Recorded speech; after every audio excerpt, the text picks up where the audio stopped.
you so much for coming back to my channel. So I had a whole bunch of scraps of various sizes of, and I thought, well, gosh, I'm never going to use all these scraps to make stuff out of. So I started cutting it up and just throw it out. And then I realized, you know what? I've seen people make paper out of old paper. So I'm going to try that. So this is just some shredded scraps. And I just used I got tired really quickly of cutting, so I used my paper shredder. And since my paper shredder was out, because I don't bring it out very often, I shredded up some other paper. And I thought, okay, let's see what's different between regular paper and scrapbooking paper. And then here's some extra of the regular paper just because it makes a lot very quickly. So from here, I know I have to look up some videos to know for sure, but I know you soak it in paper. You soak it in paper or wash. You soak it in water for at least 24 hours, and then you can go from there. So next step is the paper that I shredded up. This is just the regular paper bills and stuff like that I shredded up, and this one is the scrapbooking paper scraps that I did. Yes, a lot less of those. And most videos I watched used a blender. That seemed to take too long to me, so I just used this hand blender. And let's see what the next steps are. Here is the ground up paper pulp. Left some like that, so you can see the water turns this color here. And I'll share some of my paper making supplies. There's the tub I'm going to use. Yes, most videos I use a square one. I don't have a square one. I'm using the round one. A strainer, sponge, the pulp or whatever the stuff is called, the paper, that flat thing to squeeze some of the water out, the mesh, I don't know what you call this thing, and yes, this was a store-bought one. I've had it for years. I've never used it, so I figured I'm just going to use the one I own. It's small, but hey, it'll work. So this is Masterplast so far. All right, let's move on to making some paper. So here is it scooped up into this little container, and all you do is swish the pulp in the water, then scoop it into here. I haven't figured out yet. I either make it too thin or too thick. Once you get it out of this thing, you put this on top of it, and then you squeeze out as much of the water as you can.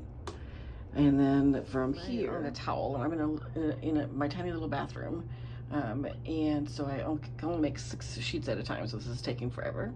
But you have to dry them out enough so the towel soaks up some of the excess water, and then the iron gets some more water out so that it's stable enough that you can move it. Just put it somewhere to complete the drying process.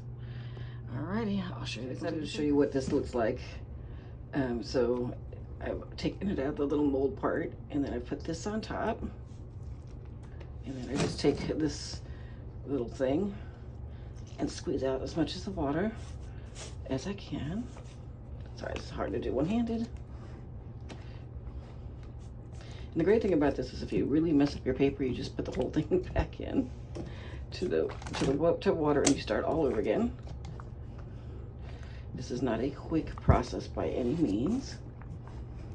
Okay, so you get as much of it out by that, and then you take a sponge, and then you squeeze out the extra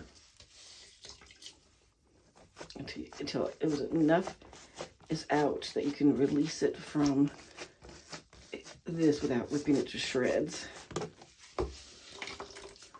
And just do this several times until you can get it out onto the towel to dry some more. Alrighty, that is this process. I'm gonna keep doing it and boring you, but that's this process. All right, so here's the results of making my paper. As you can see, my paper is thick, kind of the thickness of little cardstock, maybe a little thicker. I couldn't figure out how to make them thin and keep them from falling apart.